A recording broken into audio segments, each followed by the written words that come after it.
Hello दोस्तों, मैं अरविंद कुमार आज की इस क्लास में आप सभी का स्वागत करता हूं। आज हम देख रहे हैं कुछ क्वेश्चन जो यूपीपीसीएस या यूपीएससी के लिए महत्वपूर्ण है। चलिए स्टार्ट करते हैं। पहला क्वेश्चन है आज का। भारत में निगमित सामाजिक उत्तरदायित्व नियमों के संदर्भ में निम्नलिखित कथनों पर विचार कीजिए। ठीक है भाई। पहला कथन है, CSR नियम विनिर्दिष्ट करते हैं कि सीधे कंपनी अथवा इसके कर्मचारियों को लाभ पहुंचाने वाले व्यय को CSR क्रियाकलापों के रूप में नहीं माना जाएगा। दूसरा है, CSR नियम CSR कर्मचारी कार्यकलापों पर होने वाले न्यूनतम व्यय को विनिर्दिष्ट नहीं करते। उपयुक्त कथनों पर में से कौन सा या कौन से सही हैं? केवल ए, केवल बी, ए और बी दोनों, ना तो ए और ना दो, ना तो ए ना बी। ठीक है भाई। इसका सही आंसर है केवल ए। जो आपका एक कंपनी अधिनियम है, उसे कहते हैं कंपनी अधिनियम 2013 की जो 7वीं अनुसूची है, उसके तहत CSR गतिविधियां कॉरपोरेट लाभ की बजाय सामाजिक लाभ पर ध्यान केंद्रित करती हैं। जो CSR गतिविधियां हैं वो कॉरपोरेट लाभ पर नहीं बल्कि किस पर, सामाजिक लाभ पर ध्यान केंद्रित करते हैं। जैसे इनमें से मान के चलिए सामाजिक लाभ क्या हो गया, इसमें आपका आता है स्वास्थ्य, शिक्षा, स्वच्छता, पर्यावरण, खेल, ग्रामीण विकास, आपदा प्रबंधन, इस तरह के समूह। ठीक है भाई, इसलिए हमारा ए सही है। अगला क्वेश्चन देखते हैं। विकिरण समस्थानिक ताप विद्युत जनरेटरों के संदर्भ में निम्नलिखित कथनों पर विचार कीजिए। पहला है, RTGS लघु विखंडन रिएक्टर है। दूसरा है, RTGS का प्रयोग अंतरिक्ष यानों में ऑनबोर्ड प्रणालियों को विद्युत आपूर्ति करने के लिए होता है। RTGS में प्लूटोनियम 238 का प्रयोग किया जाता है, जो सशस्त्र विकास का एक उपोत्पाद है। उपयुक्त कथनों में से कौन से सही हैं? पहला है केवल 1 और 2, दूसरा है केवल 2 और 3, तीसरा है केवल 1 और 3, चौथा है 1, 2, 3 सभी। ठीक है भाई। इसका स्पष्ट आंसर है केवल बी, यानी 2 और 3 सही हैं इसमें। ठीक है भाई। जो RTG है यानी रेडियो आइसोटोप थर्मा इलेक्ट्रिक जनरेटर, यानी थर्मोकपल्स के माध्यम से जो बिजली का उत्पादन करते हैं, उत्पादन करने के लिए, ये बिजली का उत्पादन करते हैं, उनमें बिजली का उत्पादन करने के लिए प्लूटोनियम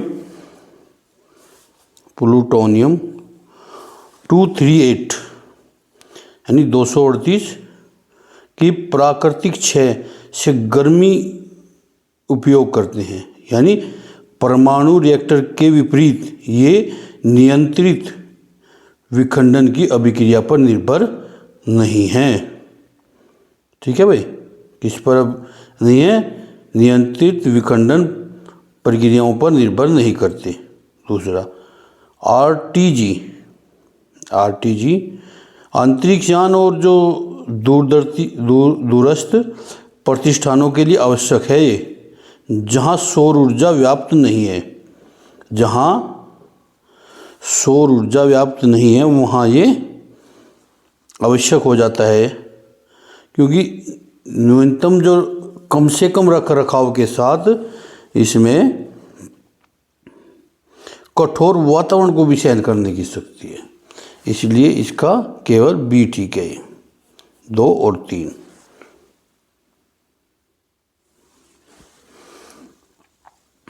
निम्नलिखित कथनों पर विचार कीजिए। कथन: वृत्त तारे वामन तारों की तुलना में अधिक समय तक अस्तित्व में बने रहते हैं। कथन 2 है, वामन तारों की तुलना में वृद्ध तारों में नाभिकीय अभिक्रियाओं की उच्चतम दर होती है। उपयुक्त कथनों के संबंध में निम्नलिखित में से कौन सा सही है? कथन ए, ऑप्शन ए है कथन 1 और कथन 2 दोनों सही है, अथवा कथन 2 कथन 1 की व्याख्या करता है। ठीक है भाई। दूसरा है कथन 1 और कथन 2 दोनों सही है, किंतु कथन 2 कथन 1 की व्याख्या नहीं करता। तीसरा है कथन ए सही है, किंतु कथन ए सही नहीं है। डी है कथन ए सही नहीं है, किंतु कथन 2 सही है। ठीक है भाई। चलिए, इसका जो सही आंसर है वो है डी। इसका सही आंसर है डी। सही आंसर क्या है इसका? डी। जो कथन 1 है, ये कथन 1 गलत है, क्योंकि वृद्ध तारों का जीवन काल, जो आपने वृद्ध तारा बताया, वृद्ध तारों का जीवन काल वामन तारों की तुलना में कम होता है, ज़्यादा नहीं। वामन तारों का जो जीवन काल है वो अधिक होता है, किसकी तुलना में? वृद्ध तारे की। लेकिन इसमें उल्टा दिया है। और जो उनके विशालतम जो कोर है, यानी परमाणु ईंधन को अधिक तेज़ी से जलाते हैं, जिससे संसाधनों की तेज़ी से कमी हो जाती है और उनका जीवन काल कम होता है। दूसरा इसका कारण है कि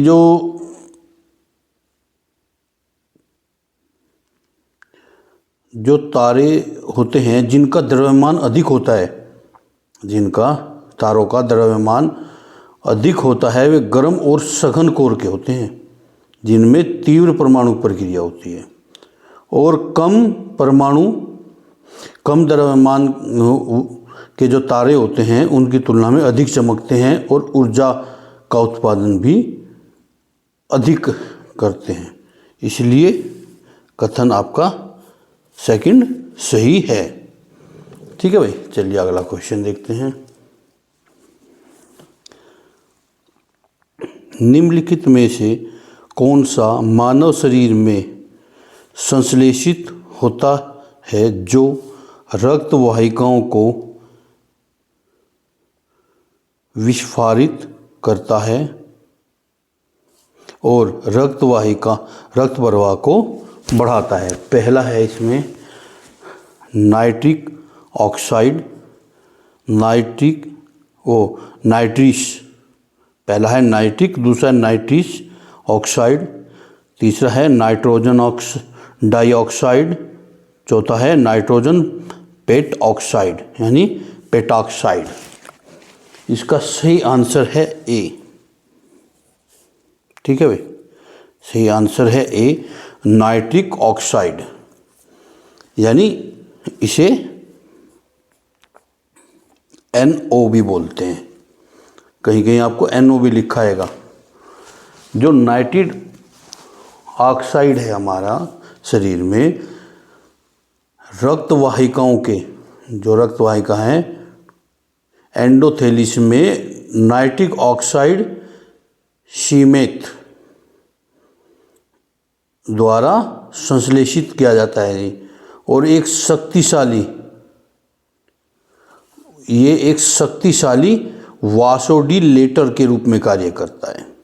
रक्त प्रवाह को बढ़ाता है और हृदय स्वास्थ्य का समर्थन करने के लिए ध्वनियों की चिकनी जो मांसपेशियों को आराम देता है। ठीक है भाई। इसलिए इसका उत्तर ए सही है। अगला क्वेश्चन देखते हैं इसका। निम्नलिखित गतिविधियों पर विचार कीजिए। विमान पत्तनों अथवा विमानों में यात्रियों के पास मौजूद स्वापक पदार्थों की पहचान। नंबर 2, वर्षण का मानीटरण। तीसरा, पशुओं के प्रवाह पर नज़र रखना यानी ट्रैकिंग। उपयुक्त में से कितनी गतिविधियों में रडारों का प्रयोग किया जाता है? केवल 1, केवल 2, सभी 3 या कोई नहीं। इसका सही आंसर है सी, सभी 3। जो रडार रेडियो तरंगों का जो उपयोग है उसका जो प्रयोग है वो जो भाई आपका रेडियो तरंगों का जो इस्तेमाल है वो पशुओं का पता लगाने और उनके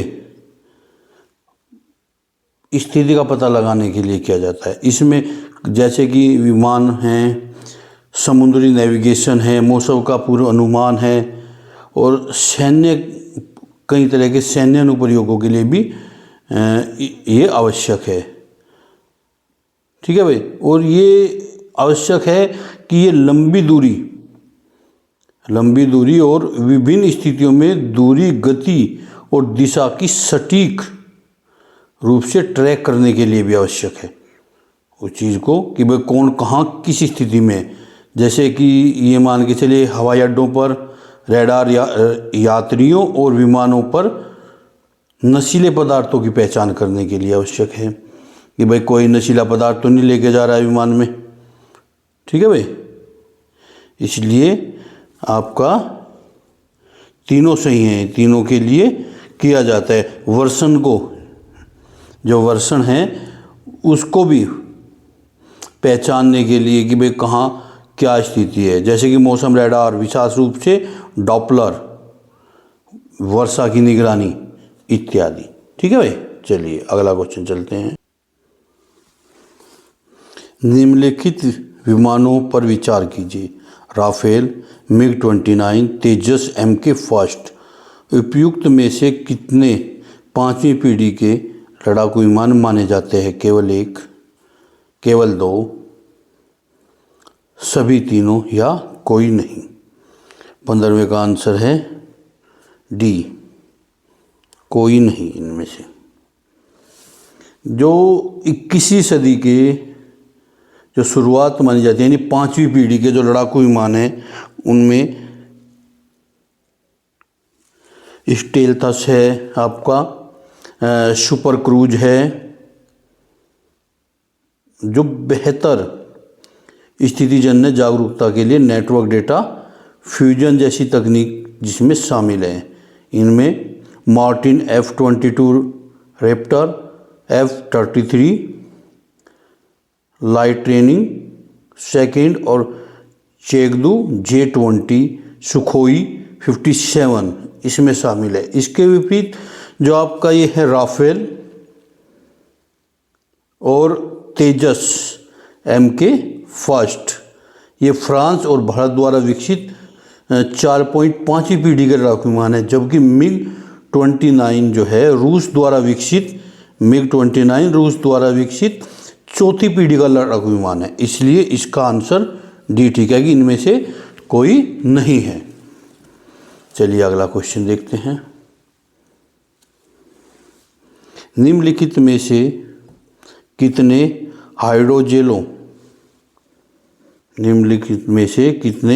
हाइड्रोजेलों का प्रयोग होता है रोगियों?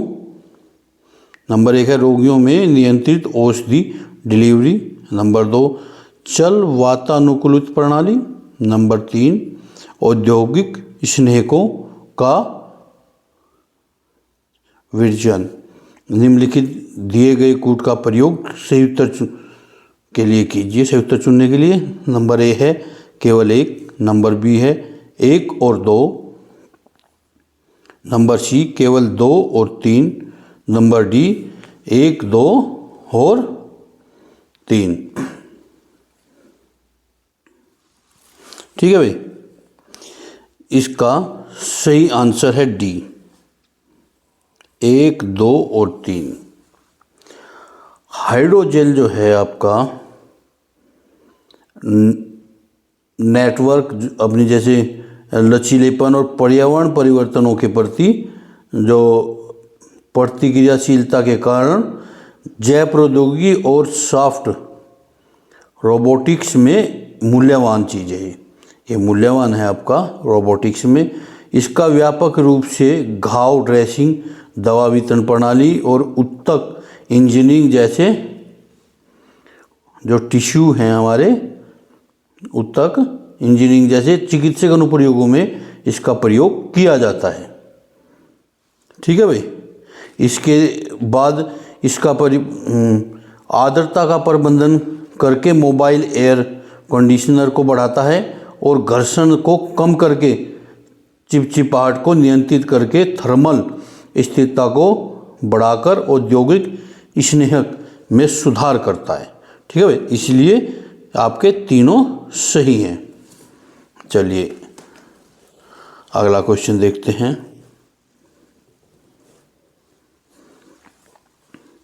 निम्नलिखित में से कौन सा हाइड्रोजन द्वारा चालित फ्यूल सेल इलेक्ट्रिक वाहनों से निकलने वाला निर्वातक नली उत्सर्जक है? हाइड्रोजन परऑक्साइड, हाइड्रोनियम, ऑक्सीजन और अगला है आपका जल वाष्प। का सही आंसर है डी, जल वाष्प। ठीक है भाई, सही आंसर है डी, जल वाष्प। जो हाइड्रोजन द्वारा स्वचालित ईंधन सेल यानी इलेक्ट्रॉनिक वाहन से निकलने वाली हवा का जो जल वाष्प होता है, जो उनसे हवा निकलती है उसका जल वाष्प होता है, उसे जल वाष्पन उत्सर्जन करता है, जिसमें स्थानीय रूप से उत्सर्जन मुक्त होता है। ये शहरों की हवा स्वच्छता में, जो शहरों की हवा की स्वच्छता में भी ये योगदान प्रदान करता है। ठीक है भाई, चलिए अगला क्वेश्चन देखते हैं। हाल ही में पम्प्ड स्टोरेज हाइड्रो पावर शब्द की वास्तव में और समुचित रूप से निम्नलिखित में से किसके संदर्भ में चर्चा की गई? पहला, सीढ़ीदार खेतों की सिंचाई। दूसरा, अनाज फसलों की उत्थान सिंचाई। दीर्घ अवधि ऊर्जा भंडारण। अगला है वर्षा जल संचयन प्रणाली। ठीक है भाई, इसका सही आंसर है दीर्घ वर्धा अवधि ऊर्जा भंडारण। ठीक है भाई, इसे पंप स्टोरेज हाइड्रो पावर भी कहा जाता है। क्या कहा जाता है? Pump storage hydro power. इसमें अलग अलग ऊंचाई पर स्थित जल भंडारों का उपयोग करके एक विद्युत भंडार प्रणाली शामिल की जाती है, जिसमें पानी से एक टरबाइन के माध्यम से उच्च जलाशय से निचले जलाशय में जल प्रवाहित होता है, जिसके प्रवाहित होने से टरबाइन घूमता है और उससे बिजली उत्पन्न होती है। ठीक है भाई, इसलिए इसका सही आंसर हमारा दीर्घ अवधि ऊर्जा भंडारण है। मेम्ब्रेन बायोरिएक्टरों की चर्चा प्रायः किस संदर्भ में की जाती है? नंबर ए, सहायता प्राप्त प्रजनन प्रौद्योगिकियाँ। नंबर बी, औषधि डिलीवरी नैनो प्रौद्योगिकियाँ। नंबर सी, टीका यानी वैक्सीन उत्पादन प्रौद्योगिकी में। चौथा, डी यानी अपशिष्ट जल शोधन प्रौद्योगिकी में। इसका सही आंसर है डी, अपशिष्ट जल शोधन प्रौद्योगिकी में के संदर्भ में किया जाता है। ठीक है भाई, चलिए अगला क्वेश्चन देखते हैं। भारतीय अर्थव्यवस्था के संदर्भ